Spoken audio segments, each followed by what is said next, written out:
situation shit ကိုအကိုတို့မြန်မာဘယ်လိုသဘောရအီလေလေတို့ခံလာရတယ် ဘယ်လိုအီလေလေ အီလေတော့ဟာတယောက်ကရှင်းတဲ့တို့ချင်းမှာတယောက်ကတိုးမခံတာပေါ့အဲ့လိုဖြစ်တယ်လို့ခံလာအားကြောင့်တယောက်က situation မှာနေရော အကိုက ကိုတော့ကနှစ်ဖက်လုံးလက်ခံရင်တော့အဆင်ပြေတဲ့အရာလို့တော့ထင်တာပဲ relationship ကချိန်တန်ပြတ်မှာပဲလေ အဲ့ဒါဘော ကျွန်တော်မကြိုက်ပါဘူး situation ရှစ် situation shit တဲ့ရောက်ဘူးလား မရဘူး တကယ် ကြီးတော့မထားဘူး လူလေ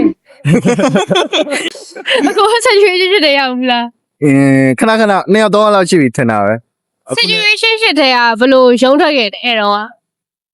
အဲ့လိုကတော့ပြောရခက်တယ်ကိုတက်ရှင်တော့သိအောင်လားအစင်မတည်တော့ဦးဆိုတဲ့အကြောင်းပေါ်တင်မဲပြောရတယ်ဒါ relationship မှမဟုတ်တာတပတ်ကလည်းနည်းနည်းတော့ကြည့်ပေးရတယ်ဆိုပေမဲ့အချိန်တန်တော့လေဒီအချိန်ကအာနာပြတော့မဟုတ်ပါအားတော့မနာဘူးတော့မဟုတ်ဘူးအာနာနာပါဒါမဲ့လေဒီချိန်အတွက် မနာသလို ဒါအတီးတကျဆက်ဆံရင်မဟုတ်တော့တိတ်ပြီးပြောရခက်တယ်လေအားဒါ ဟိုက situation shit တဲ့ရောက်ဘူးလား တစ်ခေါက်လောက်ပေါ့ အဲ့တော့ကဘယ်လိုရုံးထွက်ခဲ့